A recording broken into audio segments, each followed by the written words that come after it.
Assalamualaikum warahmatullahi wabarakatuh. Saya Alia Salsabila dengan NIM 221011750101.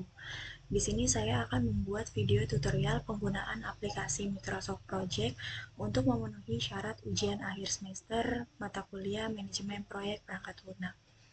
Jadi, jika seorang project manager ingin membuat proyek di dalam pekerjaannya, maka biasanya project manager tersebut menggunakan aplikasi Microsoft Project. Nah, seperti yang kita ketahui bahwasanya seorang project manager adalah individu yang bertanggung jawab untuk merencanakan, melaksanakan, memantau, dan juga mengendalikan sebuah proyek dari awal hingga selesai. Jadi, seorang project manager dituntut untuk dapat melakukan perencanaan proyek, pengorganisasian proyek, pelaksanaan proyek, pengendalian proyek, hingga ke penutupan proyek. Seperti itu. Baik, langsung saja jika kita ingin menggunakan Microsoft Project, maka langkah pertama yang harus kita lakukan yaitu menginstal aplikasi Microsoft Project di laptop masing-masing. Nah, di sini saya sudah menginstal aplikasi Microsoft Project tersebut. Bisa langsung kita buka saja.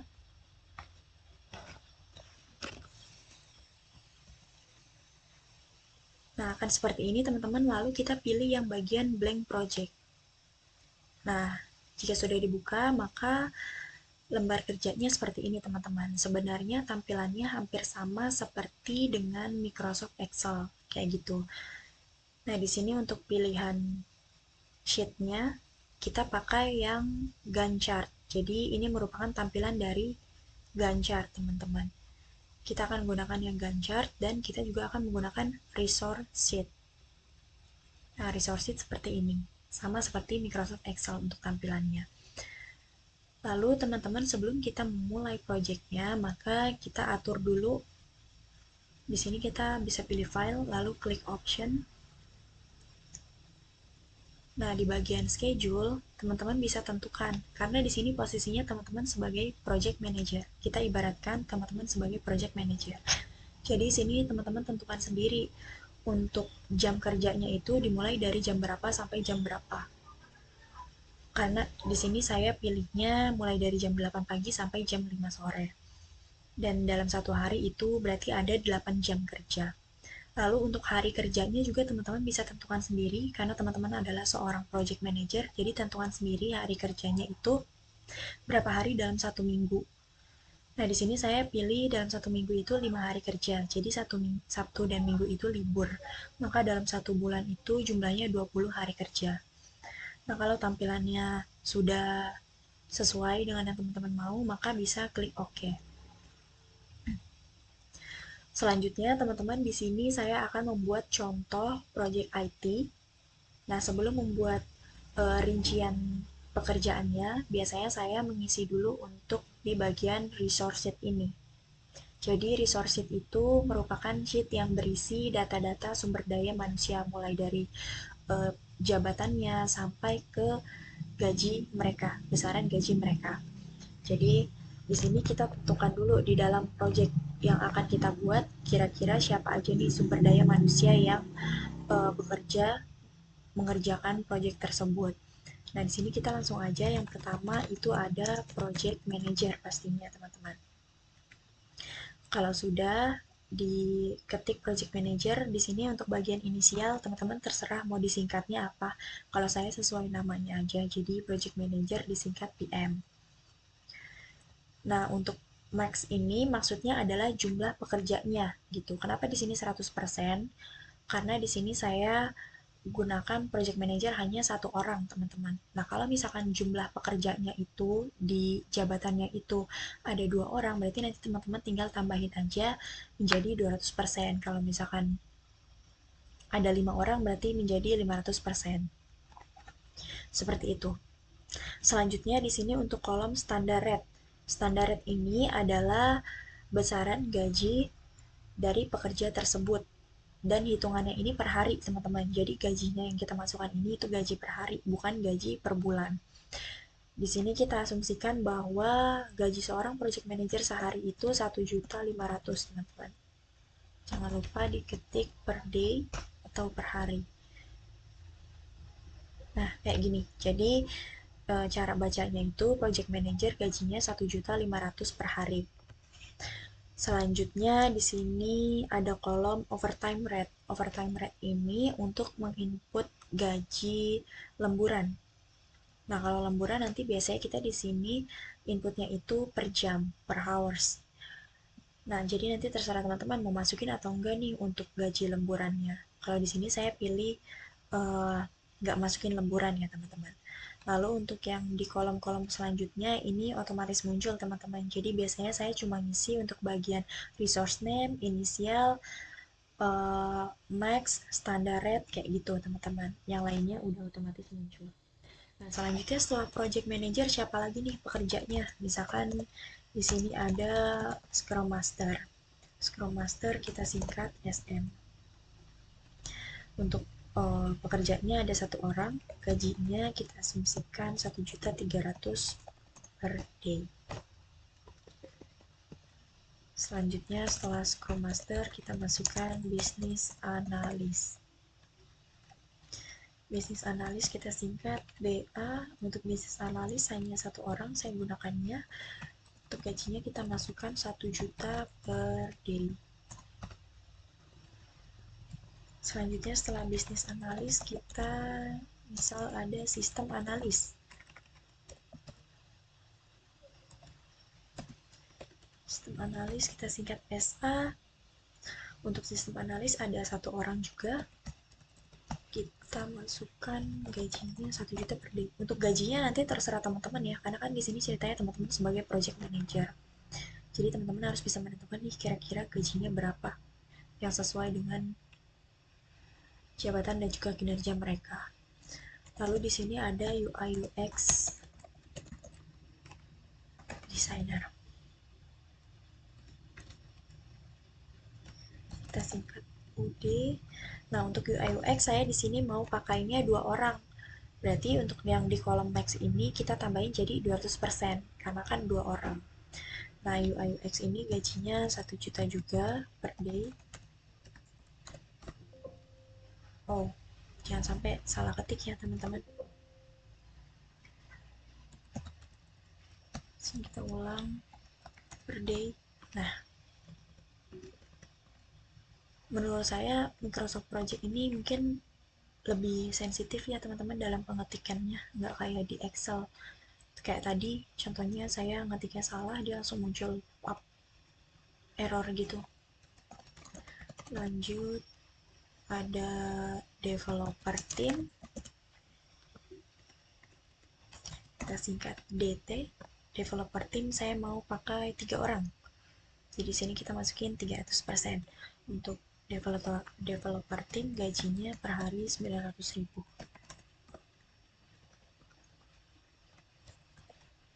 Lalu ada QA team,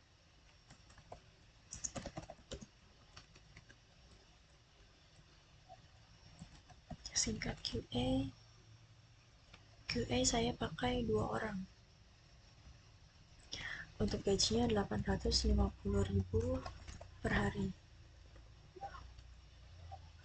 Lalu ada siapa lagi ya? IT support. Kita singkat support. IT support ada 2 orang. Gajinya 900.000 per hari. Setelah IT support ada trainer team. Singkat, trainer team ada 2 orang.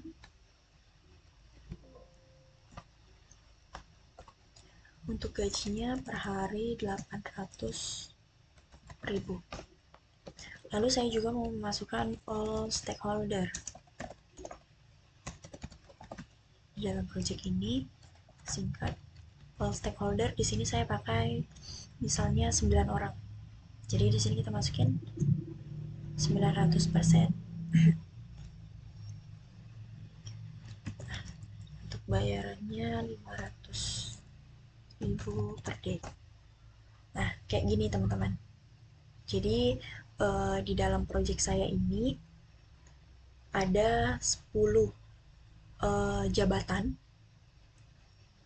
dengan gaji masing-masing per harinya itu beda-beda, dan untuk jumlahnya di sini juga seperti UI UX ini 2 orang, developer tim 3 orang, QA tim 2 orang, IT support 2 orang, trainer tim 2 orang, all stakeholder 9 orang. Dan sisanya yang lainnya ini hanya 1 orang ya pekerjanya teman-teman. Nah, kalau misalnya teman-teman udah selesai nih input di resource sheet ini untuk para pekerjanya, para sumber dayanya, berarti ini udah beres ya teman-teman. Teman-teman bisa klik yang bagian Gantt chart. Jadi kita balik lagi ke Gantt chart teman-teman, karena yang di sini udah rapih. Ya gitu, kita klik yang bagian Gantt chart. Nah, ini bisa dikecilin aja dulu. Nah, ini untuk nama-nama kolomnya ya teman-teman. Nama-nama kolomnya. Nah, ini kan untuk kolomnya cuma sampai resource name. Nah, teman-teman jangan lupa nanti di sini tambahin dulu nih 2 kolom lagi. Jadi teman-teman klik yang add new column. Pertama teman-teman tambahin kolom actual cost. Nah, kolom actual cost ini nanti fungsinya untuk menampilkan uh, jumlah gaji pekerjanya. Selanjutnya setelah actual cost, kita masukkan juga ini yang kolom work complete. Work complete ini nanti untuk supaya kita tahu nih, si pekerja itu kerjanya full time nggak? Full 1 hari atau misalkan cuma setengah hari, kayak gitu. Tuh, jadi kita tambahin 2 kolom ya teman-teman. Selanjutnya, teman-teman sebelum membuat project itu teman-teman harus tentukan dulu untuk judul projectnya. Jadi kira-kira judul projectnya apa nih? Kalau di sini saya menggunakan project IT, dan untuk judulnya saya buat transformasi digital rumah sakit ibu dan anak. Ya, jadi teman-teman nanti tentukan dulu untuk judulnya. Nah, di sini kalau teman-teman udah ada judulnya, kita tinggal ketik aja judul teman-teman di sini di kolom task name.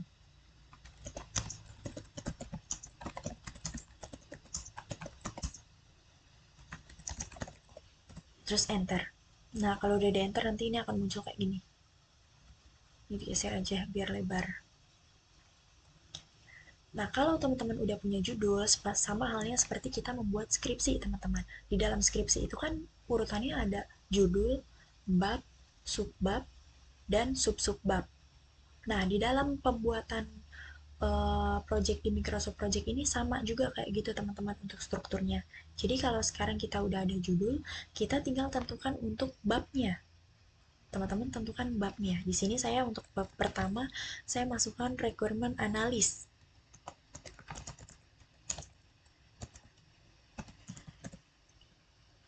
Lalu bisa di-enter.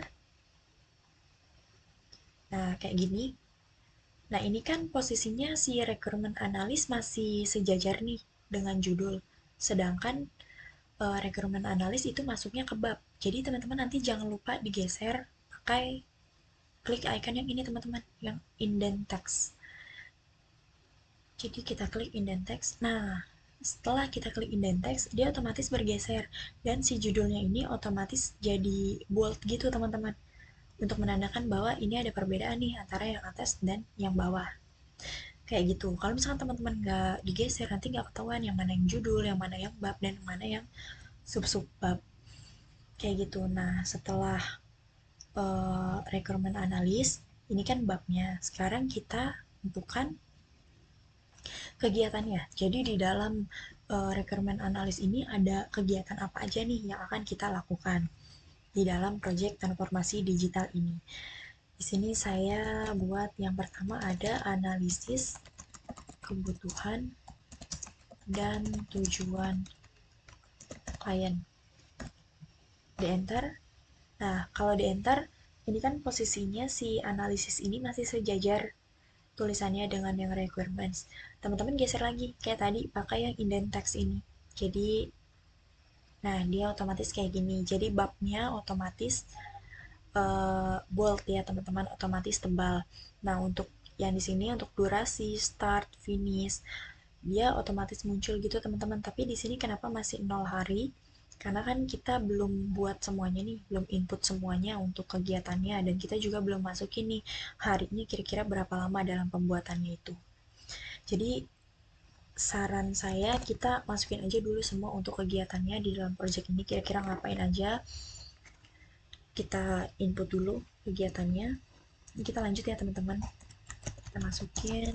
Setelah itu ada technical meeting, setelah technical meeting ada pembentukan tim, setelah pembentukan tim ada perancangan basis data, lalu ada perancangan use case, selanjutnya ada perancangan kelas diagram,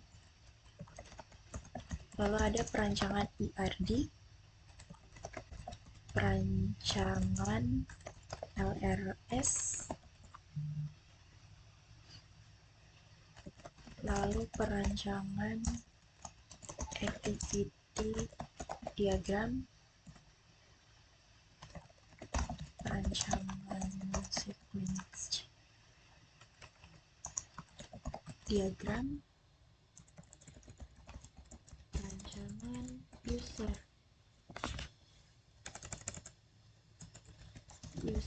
interface, dan yang terakhir teman-teman, tambahkan buffer time di setiap kegiatannya. Jadi buffer time ini ibaratnya waktu cadangan dalam pembuatan proyek tersebut. Jadi kalau misalkan udah ditentuin nih sama teman-teman waktunya itu 7 hari, nah ternyata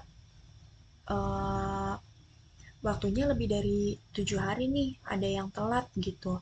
Jadi kan kita masih punya waktu cadangan nih, si buffer time ini. Kayak gitu. Buffer time biasanya kalau saya sendiri pakainya 2 hari untuk buffer time. Nah, setelah kegiatannya ini semua sudah di-input teman-teman, baru kita tentukan di sini di durasi. Durasinya ini kira-kira berapa lama nih untuk analisis kebutuhan dan tujuan klien.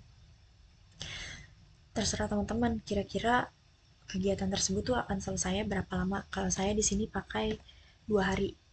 Kita ketik aja tadi 2, nanti akan otomatis kayak gini teman-teman. 2 days. Nah, selanjutnya untuk start date-nya ini, teman-teman disesuaikan aja kira-kira project tersebut tuh mulainya di tanggal berapa. Kalau saya di sini pilih sesuaikan hari ini aja ya teman-teman, kayak yang di atas, 2 Juli. 2 Juli 2025. Nah, ini kan startnya 2 Juli 2025. Jadi untuk tanggal finishnya otomatis muncul gitu teman-teman, karena kan tadi di sini kita udah tentukan 2 day. Nah, kalau 2 day itu kan berarti dari 2 Juli sampai 3 Juli. Kayak gitu. Jadi dia otomatis muncul di sini. Lalu kita bisa geser di kolom resource name ini, kita klik yang panah ini teman-teman. Nah, ini akan muncul nih. Akan muncul yang tadi udah kita input di resource sheet ini untuk resource name-nya. Nah, untuk resource name ini maksudnya adalah kegiatan analisis kebutuhan dan tujuan klien ini dikerjain sama siapa sih gitu. Jadi siapa yang di proses ini tuh siapa yang kerja gitu. Kalau saya di sini pilihnya business analyst dan project manager. Jadi 2 orang yang melakukan analisis kebutuhan dan tujuan klien ini 2 orang. Nah, kalau udah tentukan resource name-nya, di sini work complete-nya kita isi. Nah, si business analyst dan juga project manager ini kerjanya full time nggak? Kayak gitu. Maksudnya 2 hari penuh nggak? Atau misalkan dia cuma setengah hari, atau misalkan cuma 1 hari, kayak gitu. Ini ditentukannya di work complete. Nah, saya pilihnya kerjanya full time ya mereka. Jadi di sini kita ketik 100. Nah, kalau 100% berarti kan gajinya full ya teman-teman. Ini gajinya actual cost-nya otomatis muncul. Kenapa 5 juta? Kenapa kok munculnya 5 juta? Karena kan tadi di sini kita bisa lihat yang di balik lagi ke resource sheet. Tadi kan analisis kebutuhan klien itu dikerjakan oleh project manager dan juga business analyst. Kita lihat project manager itu gajinya 1 hari 1.500.000. Sedangkan tadi untuk jumlah harinya menganalisis tujuan klien itu ada 2 hari, berarti kan 1.500.000 kali 2 hari itu 3 juta untuk gaji project manager. Lalu untuk yang bisnis analis gajinya per hari 1 juta, berarti kan 2 hari jadi 2 juta. Nah, 3 juta ditambah 2 juta berarti kan 5 juta, teman-teman. Nah, makanya kenapa di sini munculnya 5 juta. Kayak gitu. kurang lebih. Nah, ini kita lanjut aja dulu ya teman-teman di input untuk jumlah-jumlah harinya. Ini teman-teman tentukan sendiri nanti harinya ya, karena kan teman-teman sebagai seorang project manager. Ini 2 hari, terus bentukan tim 1 hari misalnya, 3 hari, sisanya kita pakai 1 hari aja ya teman-teman.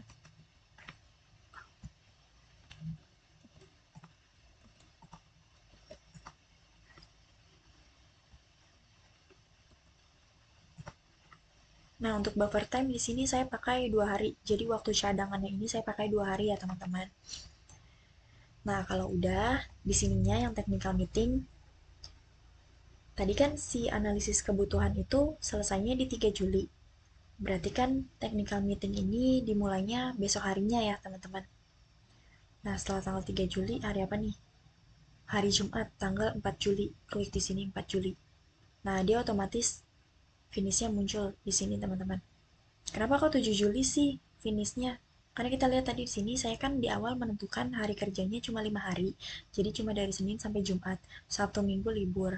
Makanya tanggal finishnya itu otomatis ke tanggal 7. Karena di sini hari Sabtu dan juga Minggu itu libur. Tanggal 7 baru hari Senin. Baru weekday. Makanya dia di sini munculnya 7 Juli. Lalu untuk yang pembentukan tim di sini berarti mulainya dari 8 Juli. Karena dia cuma 1 hari, jadi di sini finishnya juga 8 Juli, teman-teman. Lalu di sini setelah pembentukan tim, perancangan basis data, di sini tanggal 9 Juli. Ini kita gerak cepat aja ya, teman-teman. Nah, ini kan finishnya 11 Juli.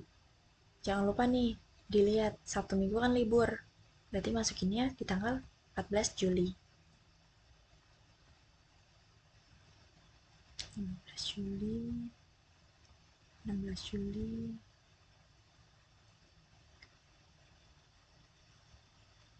17 Juli, 18 Juli, 19 Juli. Oh, maaf teman-teman salah. 19 Juli itu hari Sabtu. Kita libur. Jadi masuknya 21 Juli. Jangan sampai salah ya teman-teman. 22 Juli. Nah, untuk buffer time, buffer time-nya 2 hari. Nah, kalau teman-teman udah masukin nih start date and finish date-nya, kita geser ke sini. Nah, kayak gini. Resource name-nya jangan lupa diisi. Untuk technical meeting, di sini saya pilih semuanya ya teman-teman. Karena kan ini technical meeting. Jadi kan semuanya harus kumpul nih biar tahu. Kita checklist aja semuanya.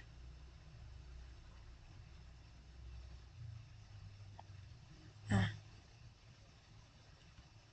salah. Nah, di sininya jangan lupa 100. Nah, muncul nih 18 juta 500 itu gaji seluruh sumber dayanya dalam 2 hari. Lanjut ada pembentukan tim. Pembentukan tim juga semuanya ya teman-teman. Karena kan ini supaya mereka tahu proyeknya apa, terus si ini tugasnya apa sih, kayak gitu.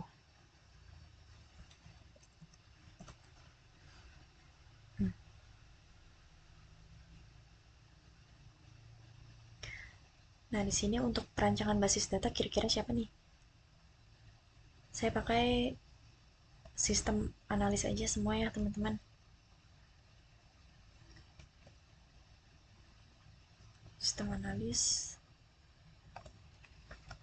Nah, kayak gini. Sistem analis semuanya. Di sininya juga 100 semua. Nah, gajinya otomatis muncul. Kayak gini, teman-teman. Untuk tampilannya. Nah, actual cost yang di paling atas ini, yang di bagian judul ini, dia otomatis menghitung semuanya, teman-teman. Jadi kan di sini udah ada rincian-rinciannya nih. Tanggal segini pengeluarannya berapa, berapa, berapa. Nah, dia nih otomatis menjumlahkan semuanya. Jadi nanti kalau teman-teman udah input semua kegiatannya sampai ke akhir, yang laporan akhir, ini akan bertambah terus sesuai yang teman-teman input. Jadi nanti finalnya tuh di sini sebenarnya untuk aktual costnya.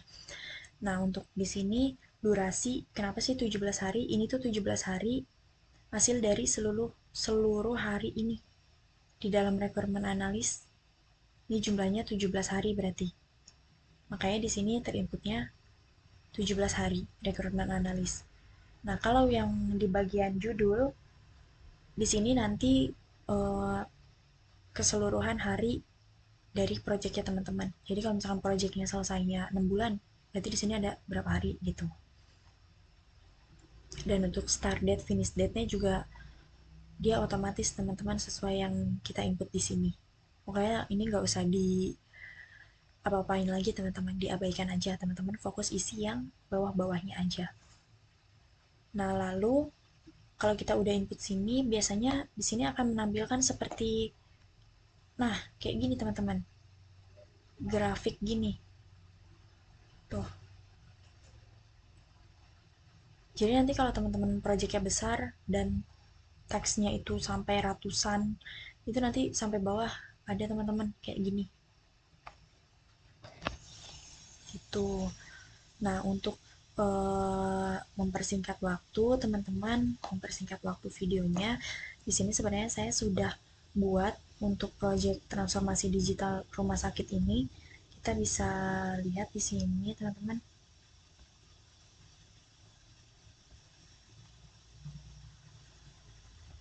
Nah, kita buka di sini. Nah, di sini saya udah buat sebelumnya untuk proyek ini. Ini udah lengkap semua ya, teman-teman. Pertama dari tadi yang pertama kita buat ada resource sheet. Sini juga saya input. Lalu di sini di bagian gancarnya juga udah selesai saya input. Di sini ada 119 teks, teman-teman. Jadi di dalam proyek ini, proyek transformasi digital rumah sakit ibu dan anak, di dalamnya ini sudah termasuk sistem rekam medis, elektronik atau kita bisa singkat IMR, dan sistem antrian online, pembayaran digital hingga ke integrasi BPJS. Nah, tujuan proyek ini sebenarnya untuk meningkatkan efisiensi operasional dan kualitas layanan pasien melalui digitalisasi sistem utama rumah sakit. Untuk metodenya, di dalam proyek ini saya menggunakan pendekatan agile iteratif, di mana proyek ini akan punya beberapa sprint atau iterasi yang fokus pada deliverable tertentu dengan siklus berulang, seperti yang bisa kita lihat di sini ada planning, development, testing, review, dan juga deployment. Jadi di sini saya membuat WBS-nya itu per sprint, dan tiap sprint punya teks detail dari recruitment, gathering, design, develop, test, deploy, dan juga evaluasi. Untuk proyeknya sendiri di sini saya mulainya di tanggal 10 Juni 2025. Untuk jumlah harinya ada 5 hari kerja, dari Senin sampai Jumat, weekendnya libur. Nah, di sini untuk seluruh proyeknya ini, total pengerjaannya itu 257 hari, mulai dari tanggal 10 Juni 2025 sampai 3 Juni 2026. Hampir 1 tahun ya teman-teman, karena ini adalah proyek besar.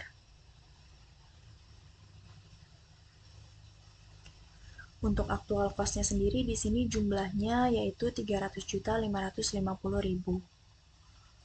Kayak gini. Aktual cost ini seperti yang tadi saya bilang diperoleh dari seluruh pengeluaran di setiap harinya. Kayak gitu. Oh ya teman-teman, mohon maaf saya lupa tadi ngejelasin untuk yang kolom predecessor. Jadi predecessor ini tuh ibaratnya kayak kira-kira kegiatan ini tuh dilakukannya setelah teks berapa, setelah kegiatan yang mana. Nah, di sini kenapa saya mulai dari technical meeting? Karena kan analisis kebutuhan dan tujuan klien ini kan kegiatan yang pertama. Nah, Setelah analisis kebutuhan dan tujuan klien, ini ada technical meeting. Technical meeting ini dilakukan setelah analisis kebutuhan tujuan klien. Ada di teks 3. Makanya kenapa di sini predecessor-nya saya pilihnya 3. Lanjut ke bawah-bawahnya. Ini untuk pembentukan tim dilakukan setelah technical meeting, makanya saya masukinnya teks 4 di predecessor-nya ini. Karena technical meeting ada di teks 4. Jadi teman-teman bisa lihat di sini ya, ini tuh teks berapa sih, kayak gitu. Dan di dalam project saya ini, di setiap sprintnya saya masukkan buffer time juga teman-teman, yang tadi saya bilang sebagai waktu cadangan. Saya pakainya 2 hari. Ini untuk seluruh kegiatannya teman-teman. Nah, sampai ada di sprint 12 ini final review dan laporan akhir project. Jadi kurang lebih seperti itu teman-teman. Nah, di sini yang tadi grafiknya itu kayak gini tampilannya.